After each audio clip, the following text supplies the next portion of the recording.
Hoje nós vamos conversar com o caçapavano Lucas Amberlan, que é professor na área de literatura na Universidade Federal de Santa Maria. Bom dia, Lucas, tudo bem? Bom dia, Isabela, tudo bem? Muito obrigado pelo convite. É um prazer estar aqui conversando contigo. O prazer é nosso.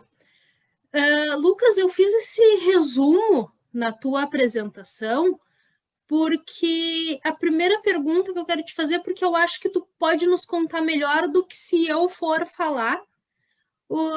Assim, qual é a tua trajetória com a literatura? Tu sempre foi aquela criança que lê, que era incentivada pelos pais à leitura, ou tu começou um pouco mais tarde? Bom, evidentemente, eu tenho uma trajetória em relação à literatura, que assim como a maioria das pessoas, começa na infância, né? Tanto na escola como em casa. Assim, sempre li, né? É algo que eu acho que todo mundo passou na escola, né? Aquele período de incentivo à leitura. Entretanto, eu imagino que, conforme o Fischer, professor Fischer da URGS fala, muito da formação intelectual e literária do Brasil começa em relação às narrativas visuais também, né? Como a telenovela, por exemplo. Então, nós, ao mesmo tempo que somos incentivados no campo da literatura especificamente, nós temos todo esse aporte audiovisual, principalmente da telenovela, que faz com que a gente se conecte com ficção desde muito pequeno, né? E isso é, de fato, uma formação popular da literatura que começa lá nos folhetins, aqui no Brasil, lá no século XIX, e que, de certo modo, se mantém como uma cultura, como uma trajetória ficcional que, enfim, atinge a todos, né? E eu também participei muito disso lá, principalmente final dos anos 80, início dos anos 90. Entretanto, sim, eu sempre lia bastante, não era assim algo excepcional, né? Não tinha assim o hábito da leitura todos os dias, mas gostava muito de ler, principalmente literatura infanto-juvenil, ali em torno dos 10 aos 12, 13 anos. Quão importante tu acredita que foi para ti esse contato com o mundo da ficção desde criança e para as outras crianças? Quão importante tu acredita que é ter esse contato? Bom, a literatura, ela é um tipo específico de conhecimento que permite com que você saia do lugar onde você está e experiencie coisas que não são imediatamente próprias à tua experiência, né? Então, agora, por exemplo, numa época que a gente está em pandemia, a literatura se revela ainda mais importante, porque ao mesmo tempo que nós estamos no lugar, que nós estamos em isolamento, a literatura permite com que a gente encontre outras histórias, habite outros mundos, frequente outros lugares. Então, pelo universo da fantasia, pelo universo da fantasia e da imaginação, a gente tem essa possibilidade de poder experienciar a história dos outros e fazer com que essas histórias dos outros, de certo modo, também digam, comuniquem para a gente coisas que nós podemos levar para a nossa vida também. Então, enfim, né, eu acho que mais do que nunca a literatura é necessária e os tempos contemporâneos estão demonstrando isso de uma forma muito clara, né? Basta a gente decodificar essas mensagens e entender o recado que o mundo está passando, né? Com certeza. Lucas, como foi que tu decidiu te tornar professor? Bom, quando nós começamos ali, né, a pensar uma profissão para a gente, naquele momento específico ali, final do ensino médio, eu não tinha muito claro esta ideia de ser professor, né? Tanto que eu fiz curso pré-vestibular, depois fiz administração durante um ano. Entretanto, eu gostava, né? Enfim, gostava muito desse aspecto da literatura. Comecei a fazer uma oficina aí em Caçapava, inclusive a oficina do professor Alceu Wish. Ali, com a oficina, eu tive um contato muito interessante com o meio da literatura e percebi claramente que ali poderia residir algo que eu, enfim, poderia fazer ou tornar uma profissão, né? Propriamente não escrever, mas evidentemente isso faz parte de todo o processo, né? Mas de poder trabalhar com a literatura, poder frequentar cotidianamente esse território, conversar com outras pessoas, levar a outras pessoas esse universo e fazer disso a minha profissão. Então, começou justamente no ano de 2002, que foi a primeira turma da Oficina de Criação Literária Social Wish. Nós começamos lá em 2002, e aquele então, digamos, foi o momento inicial em que eu decidi fazer o curso de letras. No ano de 2013 eu já ingressei na Universidade Federal de Santa Maria, ali começou a minha carreira, e logo muito cedo eu comecei a dar aula também, né? No próprio ano de 2013, final do ano de 2013, foi minha primeira turma, daqui a pouco já está fazendo aí 20 anos de sala de aula. Tu até já falou um pouco assim dessa questão na tua última resposta. Queria te perguntar por que literatura? Assim, da tua trajetória na graduação. Eu também sou formada em letras, a gente tem as disciplinas Uhum. de linguística e as disciplinas de literatura. Uhum. Quando foi que tu analisou, pesou as duas ali e disse, não, mas é literatura mesmo que eu quero fazer? Por que tu decidiu pela literatura? Isso foi até antes, assim, na verdade, eu ingressei no curso de letras para estudar e pesquisar literatura especificamente. Como você disse, né, Isabela, nós temos ali um contato com muitas áreas do conhecimento, mas que, na verdade, se baseia principalmente na linguagem. Eu fiz as disciplinas de linguística, as disciplinas de língua estrangeira, fiz as disciplinas de língua portuguesa, mas utilizei, na verdade, todo esse conhecimento justamente para canalizar uma exploração maior no campo da linguagem, para objetivar aprofundar meus estudos em literatura mesmo. Eu acho que desde o início, assim, nunca tive muita dúvida em relação a esse aspecto.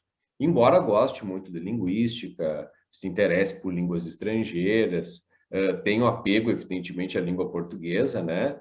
E eu acho que, na verdade, estas áreas, elas não estão tão separadas, né?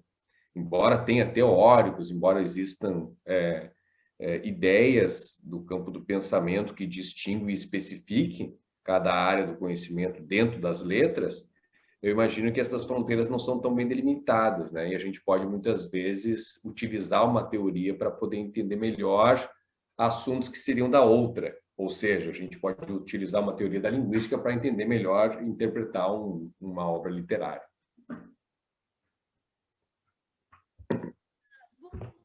Vamos passar por um segundo momento da entrevista, mudar um pouco o assunto, sair um pouco o foco de ti, porque assim, nós já tínhamos a ideia de te entrevistar para uma sessão do jornal que é o Nossa Gente, mas essa ideia era fazer isso mais para frente. O que acabou apressando, digamos assim, a nossa conversa foi uma notícia da Bienal do Rio de Janeiro, publicado um texto deles, no início do mês, se não me engano, foi no dia 3 de abril que eles publicaram, falando sobre o boom do Machado de Assis nos Estados Unidos. O foco principal era uma tradução de Brás Cubas, que foi esgotada em um dia toda a tiragem. Como que tu vê essa recepção de um clássico da literatura brasileira no exterior? A nossa literatura é muito rica. A literatura do Brasil, a literatura da América Latina e a literatura de muitos outros centros literários que não são conhecidos, evidentemente, na Europa e nos Estados Unidos. Aquele jogo velho, a velha relação entre periferia e metrópole. Então, realmente, assim, nós temos grandes autores, como o próprio Machado de Assis, como Guimarães Rosa, como Clarice Lispector, como João Cabral de Melo Neto, como muitos outros escritores que são estudados regionalmente, são estudados localmente no Brasil, talvez em outros países da América Latina, mas que não têm o mesmo alcance na Europa e nos Estados Unidos. Quando nós temos essa oportunidade de publicação, tem toda uma relação aí da literatura com os seus veículos, né? Eu entendo que existe uma possibilidade de popularização dessa literatura latino-americana. Até vou colocar como latino-americana e não especificamente como brasileira, embora os latinos façam mais sucesso, como é o caso do Gabriel Garcia Marques, né, que é um autor super renomado.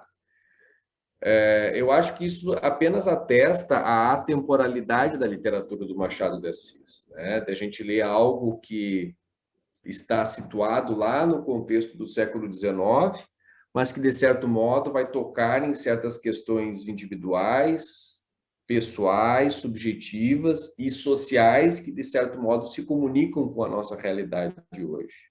Então, eu atribuo isso à própria genialidade do Machado de Assis, a forma como ele escrevia, mas principalmente a mensagem dos livros que ele escreveu e a relação que essa mensagem tem com o nosso mundo contemporâneo. Ou seja, ler Machado de Assis ainda é importante para poder decodificar os códigos que esse mundo moderno nos apresenta e, de certo modo, viver melhor, né?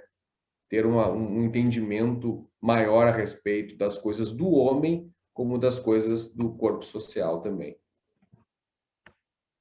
Eu conversava ontem com uma colega minha de graduação, que ela é uruguaia, e ela se formou aqui no Brasil, já mora aqui há 10 anos, e a resposta dela foi bem assim, na mesma linha da tua, né? Que ela disse que o que ela vê nas obras do Machado é que ele explica através da história da época dele como chegamos aqui hoje, né? Que ela consegue refletir sobre o que acontece no Brasil agora, lendo as obras do Machado. Sim, sim, com certeza. O Machado, embora seja muito conhecido como o analista das almas, o bruxo do Cosme Velho, né? Aquele escritor que se debruçou sobre o íntimo das personagens, sobre a alma humana. Além disso, ele é um grande escritor da sociedade que ele viveu, né?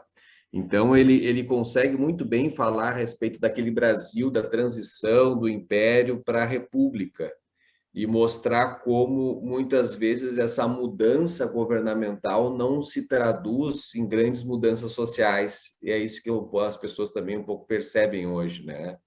Um pouco como a perpetuação de certos problemas, esse descaso com relação ao povo, né?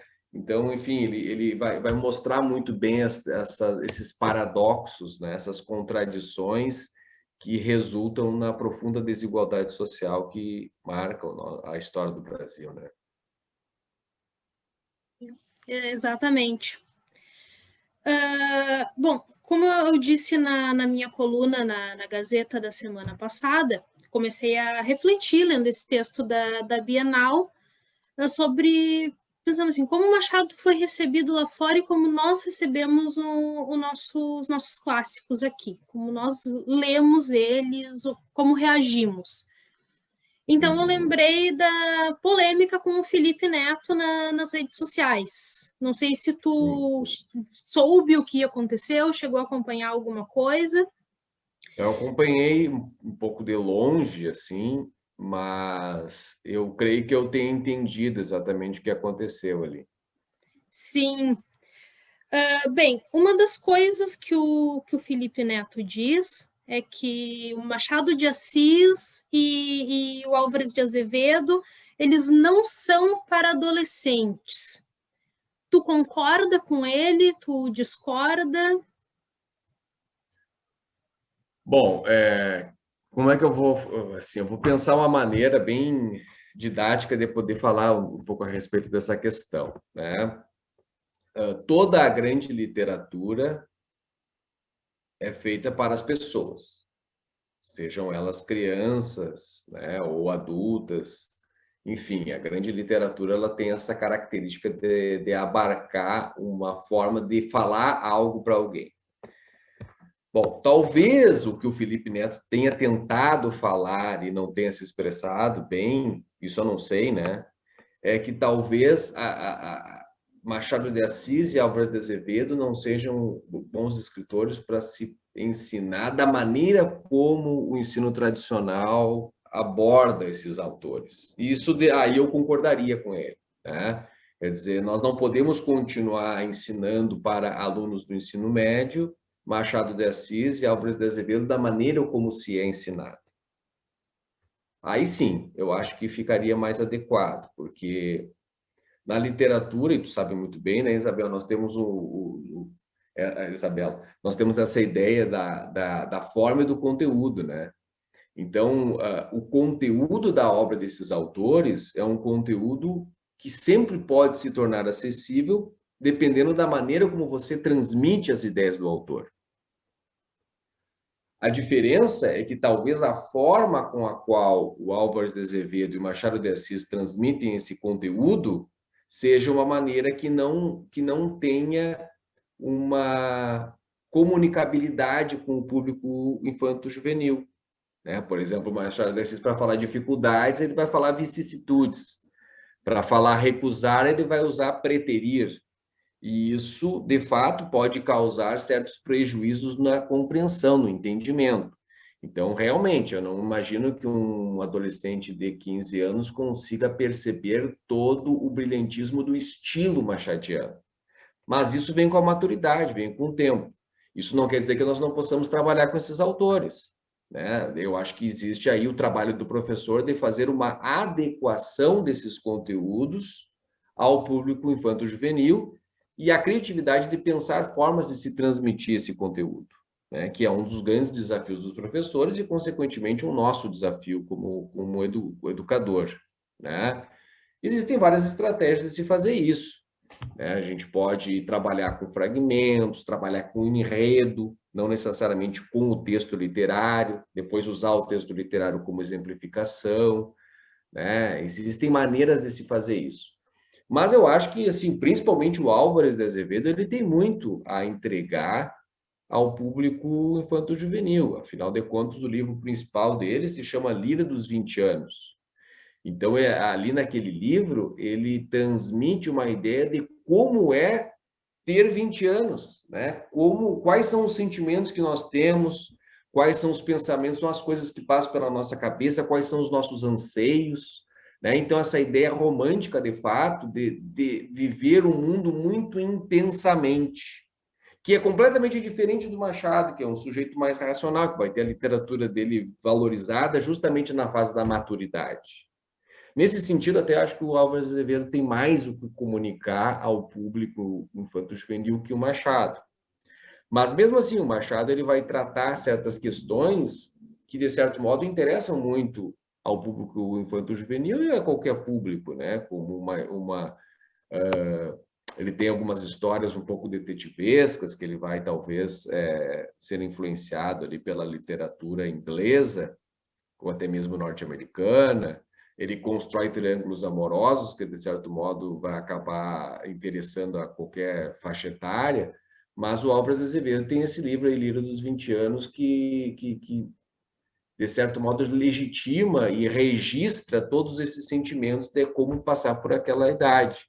Então, acho que Machado de Assis, para resumir a questão, eu acho que Machado de Assis e Álvares de Azevedo são fundamentais, não só podemos trabalhar com a literatura, mas a literatura deles são fundamentais para se compreender a essência humana, né? Os sentimentos que nos assolam, ou seja, num mundo em que o jovem se sente muito incompreendido, ou seja, que os seus sentimentos não são entendidos pelos adultos, Lira dos 20 Anos é um livro fundamental nesse processo, né? Esse desejo de evasão, de sair da realidade, pois a realidade é muito difícil, né? Esse sentimento de não conseguir estabelecer uma comunicação com ninguém, é um sentimento que acontece muito com o público jovem, né? De se sentir sozinho em relação ao seu próprio universo interior. O Livro dos 20 anos é um retrato de toda essa fase do desenvolvimento humano. Sim, sim, completamente de acordo com tudo que tu disse. Até quando tu fala a questão de que talvez o Felipe Neto não tenha sabido se expressar ali, concordo com isso também, porque depois ele vem a falar sobre a forma como a literatura é trabalhada na escola. Aí eu te pergunto, Lucas, assim, tu enquanto professor, como tu avalia a forma com que essas obras são trabalhadas? O ensino de literatura na escola. O ensino da literatura na escola é um assunto muito abrangente, né? Porque eu já tive contato com alunos que amavam seus professores, né? Outros nem tanto. A gente sabe que é uma situação bastante complicada.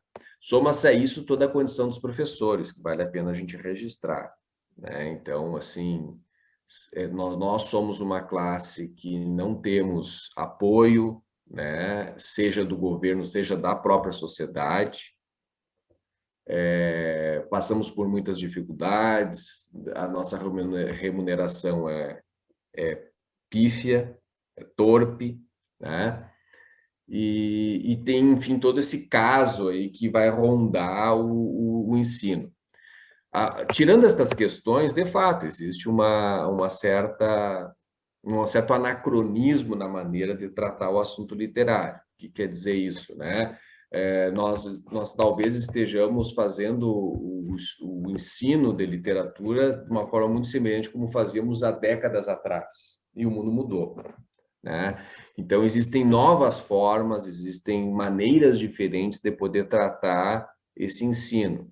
E o professor ele deve estar sempre muito atento à realidade do aluno para poder conseguir traduzir esse conteúdo literário numa forma mais efetiva de comunicação, né? A gente sabe, a gente fala muito sobre hoje redes sociais, né?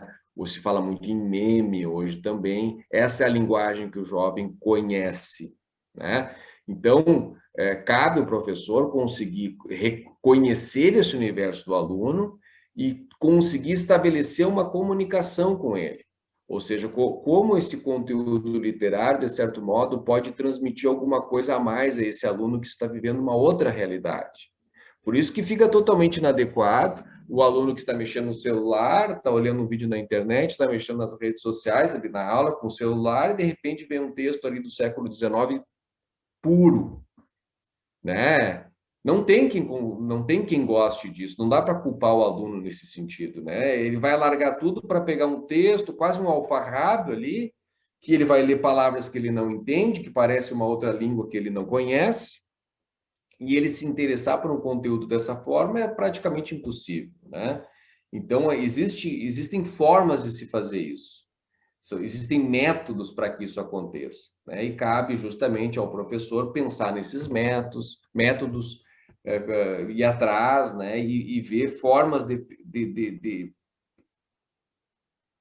adaptar este conteúdo a uma nova realidade. Eu gosto muito de trabalhar com isso, sabe? Eu acho que livros como o Dom Casmurro mesmo faz com que se crie grandes debates em sala de aula, os alunos se envolvem, né? Mas, claro, a gente não pode começar com uma leitura crua do Dom Casmurro, né?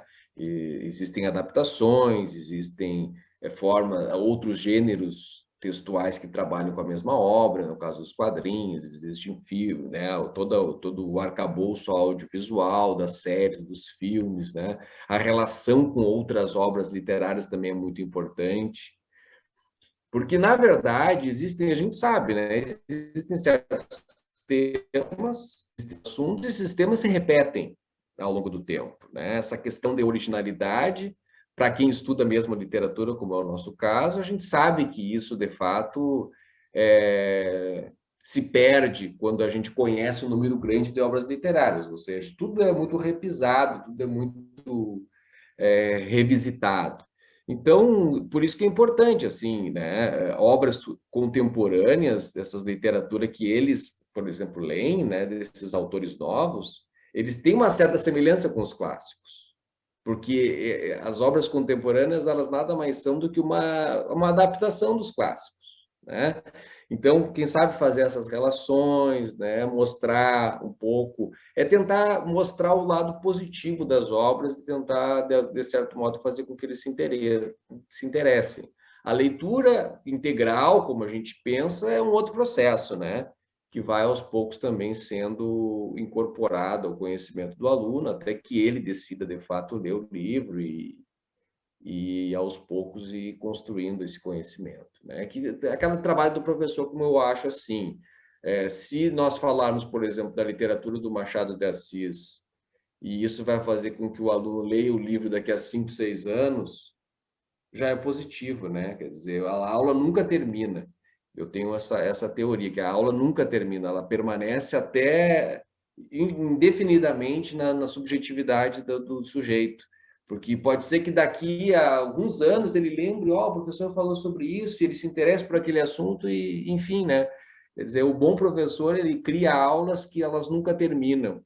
E isso que importa o desenvolvimento, né? Não naquele momento especificamente, mas que isso, de algum modo, seja transmitido. Tanto que a gente percebe o bom professor, aquele que os alunos dizem, eu lembro muito bem das aulas, eu gostava muito, me interessei, depois eu pensei muito, aquele que permanece no sujeito. E é assim que a gente cria nossas nossas relações sociais, né? De transmitir algo positivo, algo bom, algo que vai no futuro ajudar aquela pessoa, né? O desenvolvimento, o aprimoramento pessoal, sentimental, profissional dessas pessoas, né? Nós como professores temos essa missão. Falando Não sei se ficou agora. claro aqui, Isabela, não sei, eu acabei devaneando um pouco. Sim, não, para mim ficou super claro, né? Até o momento, sim, concordo com tudo que tu tem dito, assim, é bem a linha de pensamento que eu sigo. E agora, na tua última resposta, tu estava falando sobre por onde começar com os alunos, né? E eu lembrei de uma discussão que nós tivemos em sala de aula, isso já no mestrado, sobre um projeto que houve para fazer uma inversão no ensino de literatura do ensino médio, né?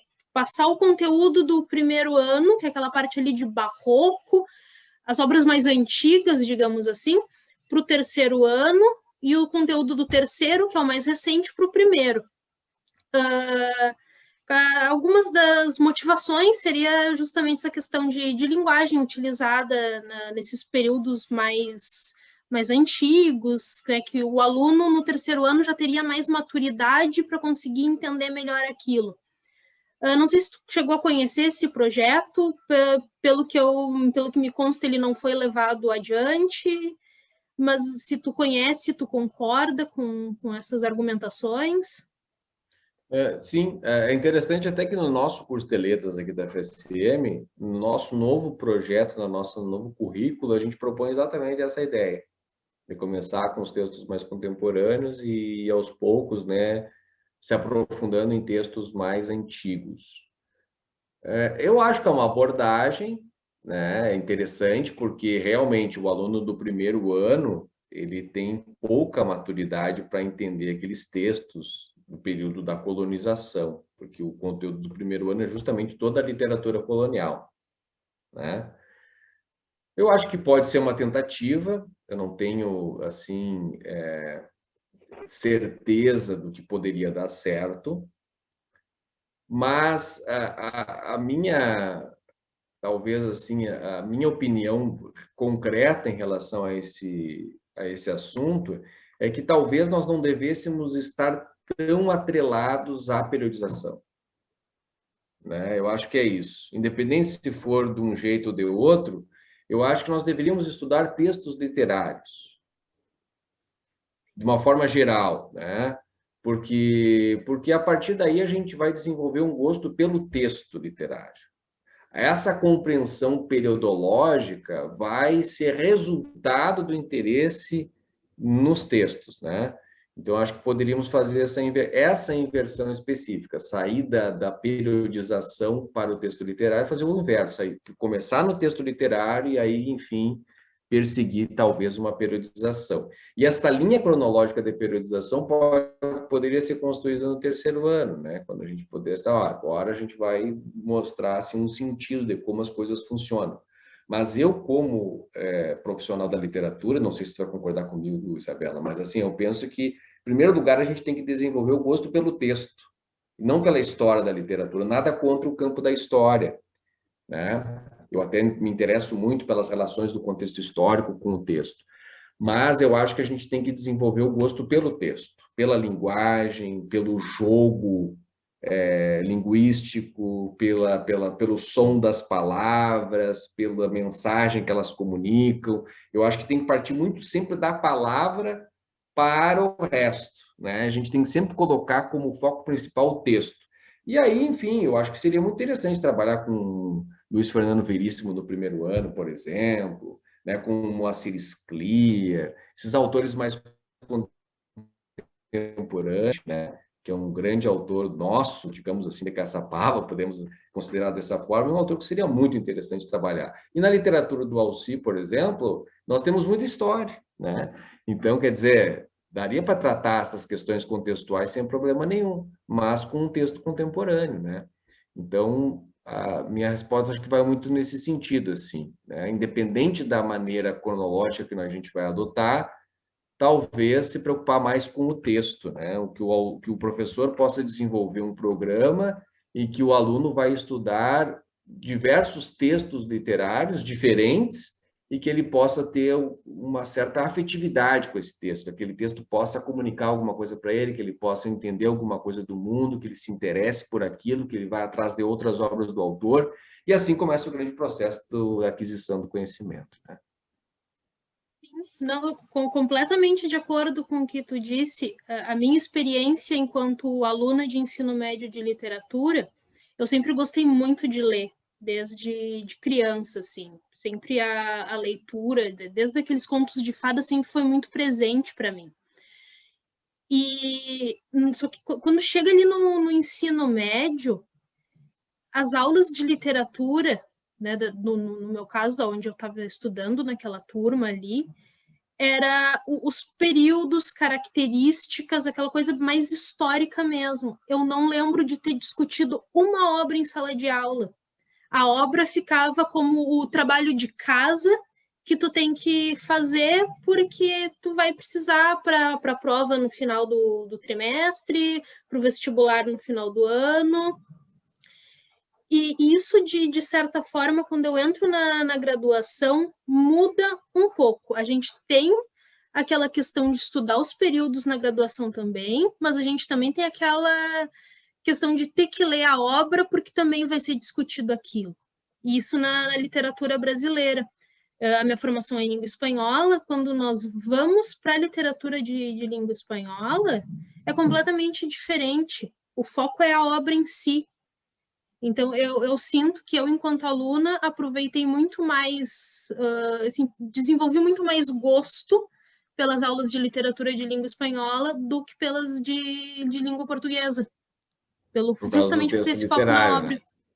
Sim. Porque o texto literário ele é apaixonante, né? A gente acaba se encantando assim de uma maneira extremamente emotiva, né? A gente estabelece um vínculo afetivo com a obra literária. Isso é muito importante. Isso é o isso que a gente tem que passar, né, para os nossos alunos, assim, que eles tenham uma relação íntima com aquilo. Então, é exatamente o que a gente estava falando. Claro que é importante a questão contextual, ela vai explicar por que aquela obra vai ser produzida e por que ela vai ter aquelas características. Mas, como eu disse, eu acho que dá para perceber isso no texto, né? Por exemplo, vai pegar um texto lá, vou dar um exemplo bem concreto, né? A gente pega aquele poema super famoso lá do Camões, que fala do amor, é fogo que arde sem se ver, é ferida que dói, não se sente, é o contentamento descontente, é a dor que desatina sem doer.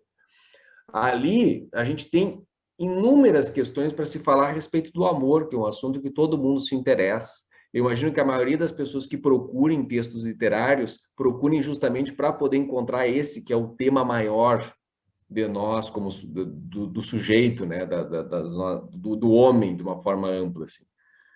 Entretanto, a gente vai perceber depois contextualmente que esse é um poema super racional, porque ele está falando o que é o amor, ele está definindo o que é amor, ele não está falando sobre ele, né? Ele não está expressando a subjetividade dele, o que ele sente, ele está se distanciando disso e dizendo como é. Então, a gente vai perceber essa característica racional, renascentista, o apego com o soneto, que é uma coisa dessa época, né? Tudo isso é acessório, né? Tudo isso a gente pode chegar à conclusão depois, mas o principal é o texto, é a mensagem que ele transmite, né? É entender aquela forma dele falar sobre o amor como um sentimento contraditório, em que as pessoas se sentem extremamente livres e presas ao mesmo tempo, né? Elas se sentem extremamente felizes, mas ao mesmo tempo angustiadas por carregar aquele sentimento. Isso é o mais importante. Claro que é importante, claro que é relevante também a gente entender que ele é um homem racional, que ele é um homem do século XVI, que ele vai trazer todas essas questões do período do classicismo em Portugal, que é o período das navegações, como isso vai influenciar na construção e na subjetividade do Camões. Tudo isso vai, na verdade, explicar por que aquele poema existe. Mas, se a gente for parar para pensar, o mais importante é o texto, né? É o que ele está dizendo ali. E aí eu aproveito para falar sobre essa questão da literatura mesmo, né? Como é que alguém que está lá no século XVI vai escrever uma coisa que nos comunica tanto no século XXI, né? Isso mostra que, embora as pessoas digam, o homem mudou, que existe uma outra realidade, que as redes sociais, embora tudo isso seja de fato importante, a maneira como nós nos relacionamos mudou. A gente está conversando aqui hoje, eu estou falando por uma tela, né? Isso aí é posto, a gente sabe que isso existe. Mas, ao mesmo tempo, quando a gente lê um poema do Camões, a gente consegue sentir a mesma coisa que talvez ele tenha sentido lá no século XVI. Isso comprova esta atemporalidade que a gente está falando, inclusive das obras do Machado, né? É isso que faz com que o Machado seja lido nos Estados Unidos hoje. Quer dizer, tu vai ler alguma coisa que ele escreveu no século XIX, mas de alguma forma, lá no século XIX, existe algo que se comunica totalmente comigo hoje no século XXI. Então, isso também nos explica essa ideia de que, embora o tempo e o contexto se modifique, é importante conhecer o homem, o sujeito, nós mesmos, o autoconhecimento, né?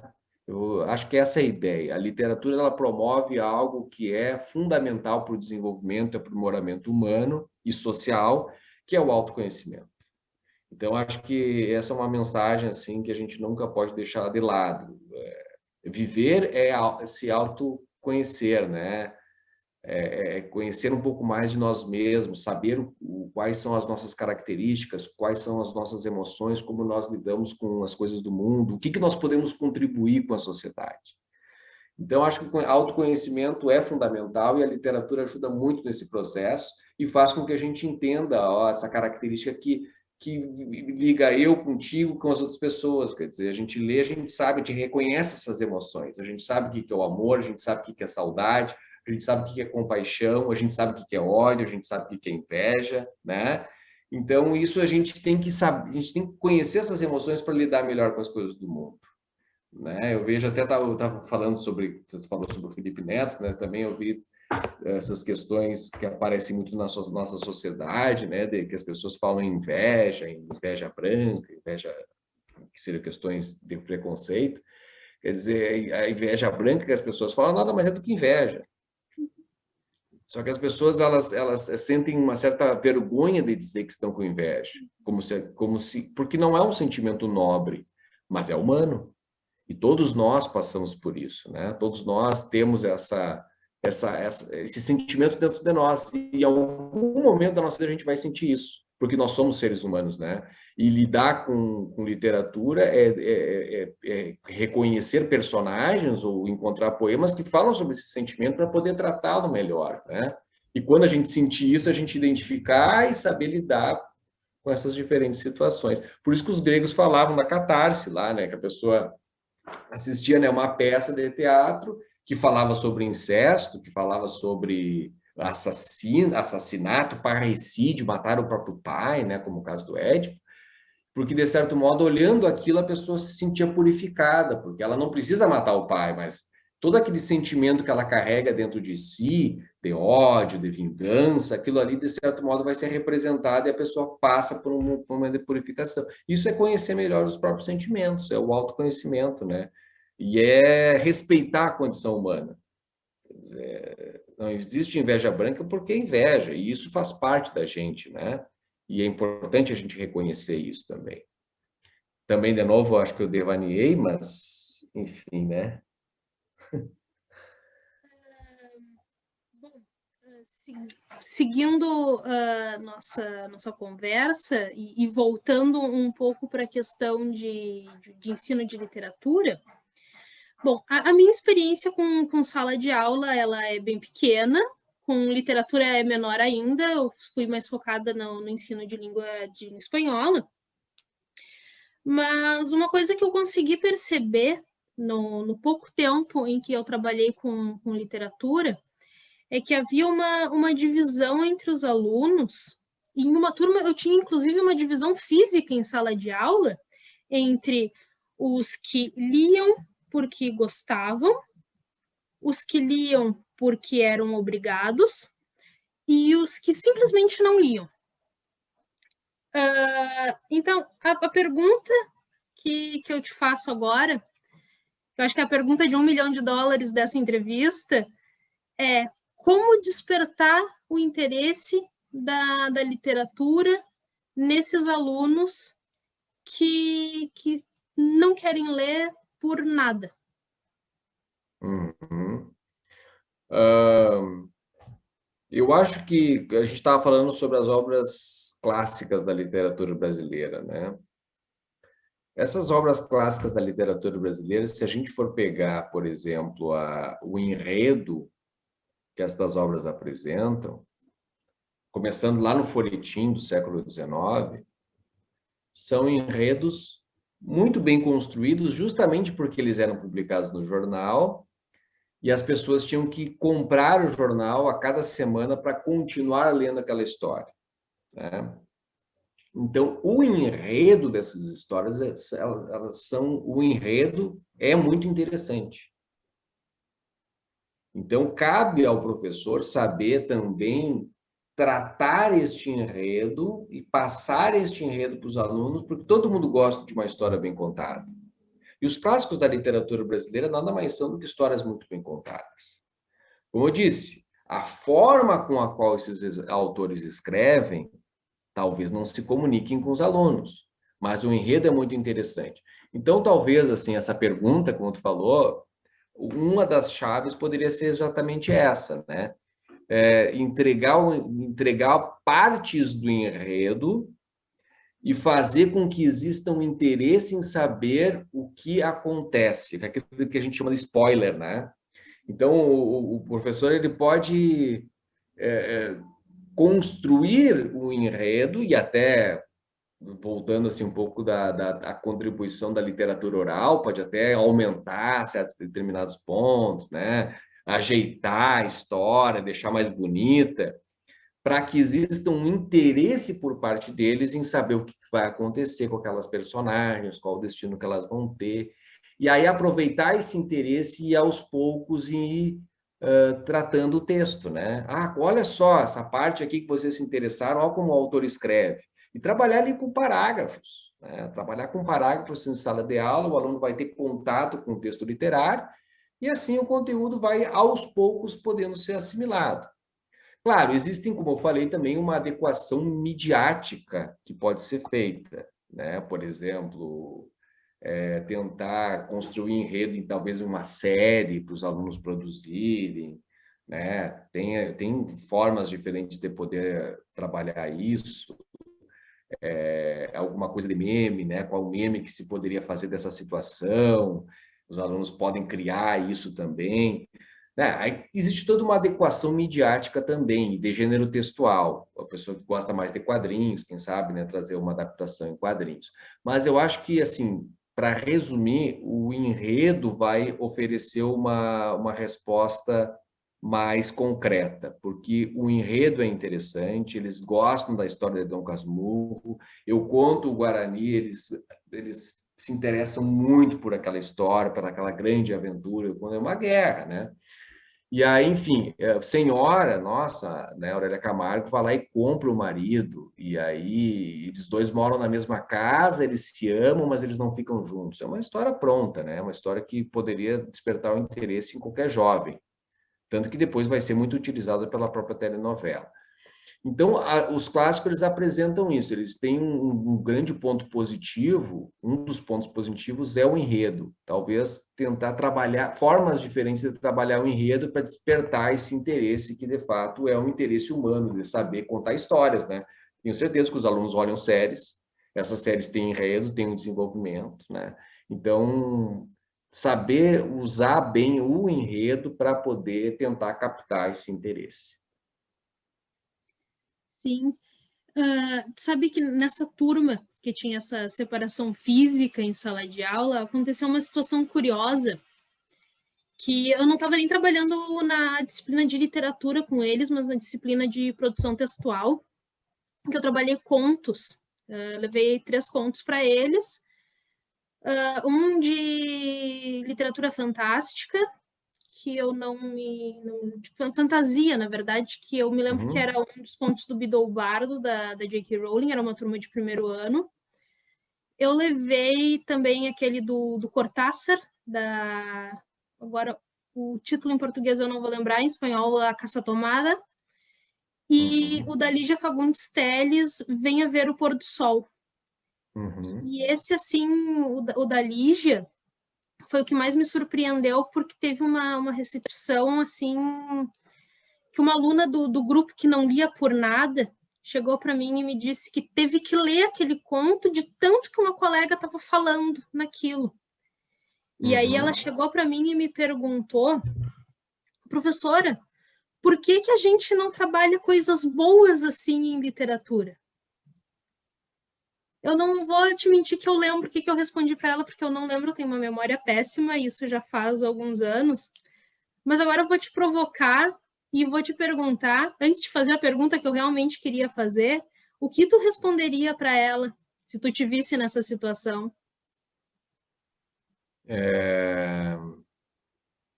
Por que a gente não vê, né, mais textos assim? É, Porque existe um cronograma, né? Existe um conteúdo a ser vencido, a gente tem que falar do Pero Vaz de Caminha boa parte do tempo, depois a gente tem que falar do Anchieta, depois a gente tem que falar do Padre Antônio Vieira, e o professor de literatura tem muito pouco tempo de sala de aula também, né? É um ponto importante, a carga horária é muito pequena. Então, a gente é obrigado a não dar aquilo, digamos. Essa seria a resposta para ela, a resposta bem crua. A gente é obrigado a não passar esse tipo de texto. Então, como eu falei, se a gente se preocupasse talvez mais com o texto literário, com a adequação, né, e poder tentar transmitir um amor ao texto, como esse caso da Lígia, eu tenho certeza que a contribuição seria muito melhor e maior, né? Ela se encantar com o texto da Lígia Fagundes Telles, uma pessoa que não lia, uma jovem que não lia, que passa a ler Lígia, é uma grande conquista, né? É uma grande conquista que deve ser celebrada. Assim. Eu acho que seria isso. A resposta seria, infelizmente, essa, né? Mas faz parte do processo também, né? A gente sabe que a educação é um problema complexo, mas eu acho que a gente na literatura deveria ter um pouco mais de liberdade para poder tratar texto literário independente da periodização. concordo. Mas, enfim, a pergunta que eu queria te fazer com essa introdução da história dessa aluna é se tu acha que a gente tem espaço para, e B, a gente deve incluir obras literárias brasileiras contemporâneas, inclusive modernas, algo assim do século XXI, no currículo do ensino médio? Já Com está na hora de certeza, fazer isso? com certeza, porque é isso que vai estar falando uma linguagem contemporânea, né? É isso que vai fazer com que o aluno tenha contato com obras que estejam refletindo sobre o mundo atual. Claro que eu falei para ti, né, sobre essa relação da gente poder estabelecer sobre a atemporalidade dos autores. Mas a literatura contemporânea é a literatura vigente. Nós que devemos ler ela, né? E aí, mais tarde, os nossos futuros leitores lerão já com perspectiva histórica. Então, a gente tem que, evidentemente, tratar literatura contemporânea, saber quem é que está produzindo literatura hoje, trazer esses autores para dentro da escola, né? Que é um processo que já sempre existiu, né? E que eu acho que deve ser assim, sempre muito reforçado e muito valorizado, a presença do autor, a valorização de quem faz literatura hoje, né, quem produz literatura hoje, porque o contemporâneo de hoje é o clássico de amanhã, né? Então, valorizar a literatura contemporânea, de certo modo, é valorizar algo que mais tarde vai ser tido como clássico da nossa literatura. Sim. Essa última pergunta que eu te trouxe, foi porque no ano passado eu estava assistindo a um evento online, se não me engano, era da Federal do Alagoas, em que um professor disse que nós não devíamos trabalhar ainda a literatura contemporânea, né? O que os jovens estão lendo hoje, a gente ainda não devia trabalhar em sala de aula, porque nós ainda não temos o distanciamento necessário para refletir sobre aquela obra. Eu acho que isso serve para a teoria da literatura, né? Ou até para a história da literatura, no sentido da gente saber o que vai se tornar cânone ou não, né? Aí sim, aí eu acho, bom, isso aí vale a pena a gente colocar nos livros de história da literatura, esse autor, né? Porque ele realmente tem um valor literário. Mas leitura, eu acredito que não, porque leitura a pessoa tem que ler, não pode ter muito preconceito com leitura, né? Porque assim, quando a gente pega outras artes, esse preconceito não existe. Quer dizer, a pessoa olha um filme que seria de baixo valor artístico e não se sente mal por isso, né? Sabe que é entretenimento, sabe que aquilo vai, eu gostei, né? Eu vi, não tem problema nenhum ver um filme que e ao mesmo tempo as pessoas consomem música pop, música popular a todo momento, né? E não são repreendidas por isso. Escutam música de baixa qualidade muitas vezes, assim, né? No sentido teórico do termo. E não se sentem mal, né? Na literatura também, eu acho que não deveria ter todo esse preconceito em relação ao texto, né? Eu leio textos que não considero bons, e isso não vai me fazer um leitor pior dos clássicos, entende? Também acho que a gente tem que ler muita coisa, coisas que passam pela nossa mão, coisas que a gente lê antes de dormir para dar sono, quer dizer, a literatura, né? A gente não pode ter muito preconceito em relação a isso, a gente lê coisas que a gente quer também, né? Da mesma forma que a gente vê filmes profundos e a gente vê filmes que também são para entretenimento, né? Eu acho que quanto mais se lê, melhor. Claro que é muito positivo ler textos de qualidade. Eu acho que isso, inclusive, né, deve ser bastante enfatizado. Mas não vejo assim com maus olhos o fato da pessoa estar lendo um livro que não seja um livro consagrado. Eu acho bem pelo contrário. Eu acho que nós devemos ler muita literatura contemporânea e vai fazer parte do nosso aprendizado. De certo modo, vai fazer os processos cognitivos do que a leitura acaba trazendo, que esse processo da imaginação, da gente imaginar personagens, da gente pensar sobre o mundo, né? Sim, Não vejo sim. assim, eu sou um grande incentivador da literatura ruim também. Temos na literatura contemporânea livros muito bons, né? E livros que eu diria que a hora da gente ler é agora, Com né? certeza. Justamente Estão porque falando não sobre é todo temas momento que a da gente hora, está né? vendo. Sim, Exatamente. Eu acho isso. que ler literatura contemporânea é estar conectado. Mesma coisa que no século XIX as pessoas têm lido Machado de Assis, Machado de Assis é agora, né?